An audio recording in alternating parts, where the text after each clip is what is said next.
Hi there, this is Steve Miley for FX Explained and our regular weekly MacroWatch roundup of all the major macroeconomic and geopolitical developments in here over the past week and an outlook into the coming week.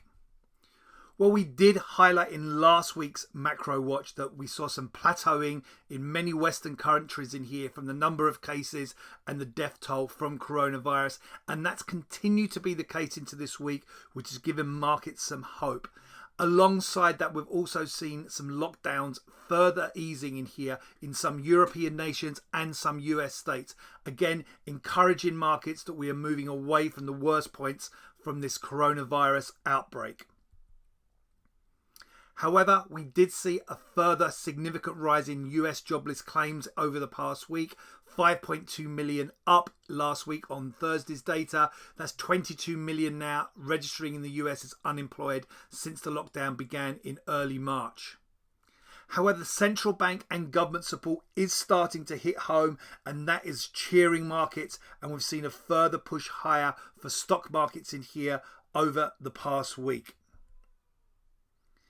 Furthermore, on the positive note in here, the fight against COVID-19 virus, a hospital in Chicago using the antiviral medicine remdesivir to treat the COVID-19 patients saw rapid recoveries in respiratory systems and fevers, with most patients discharged in less than a week, and this has helped markets higher in here over the past week. Stock markets significantly pushing higher. Let's take a look at some of the global financial market developments. So the S&P 500 racing higher in here over the past 3 to 4 weeks.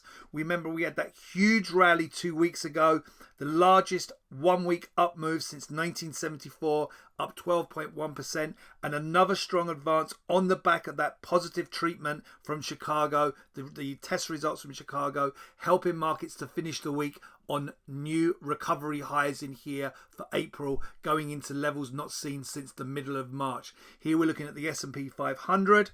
And then if we look at the Forex space, what we're seeing is actually a bit of a decoupling from the US equity markets in here, with the US dollar in here actually rallying alongside the equity markets. Previously, that had seen an inverse relationship. We've seen a rebound in the US dollar against most currencies in here over the past week as stocks have continued to go higher.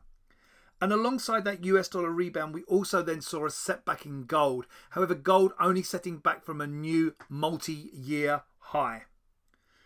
Base metals have also pushed higher in here. Here we're looking at the copper chart in the last week in here, pushing significantly back higher with a risk-on rally continuing.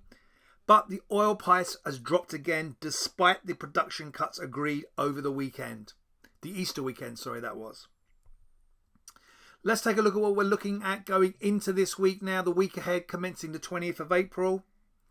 Well, we're going to look for continued data on the global spread and also the lockdown in here. So we're going to look at the global spread data in here, hopefully seeing the number of cases and deaths from the coronavirus in Europe and the US starting to plateau.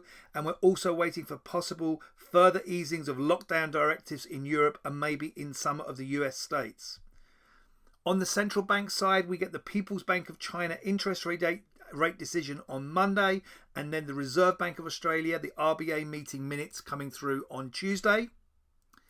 And we get the continuation of the earnings seasons in the US in here. However, thus far the past week, those earnings not really significantly impacting into the major US or global equity indices. So on the data front this week, as we mentioned, the PBOC interest rate decision Monday, RBA meeting minutes Tuesday. We also get UK the employment report and the German ZEW survey coming through Tuesday. Wednesday, light data are really not that significant currently for markets, UK and Canadian inflation. And then we get global PMI data. There's going to be a lot of focus on those for March coming through on Thursday. And we finish the week off with US durable goods orders. I'm going to wish you all a great trading week. Please be safe out there, and we'll be back for another Macro Watch next week. So traders, don't forget to catch us on the next FX Explained Macro Watch and all the great content on fxexplained.co.uk.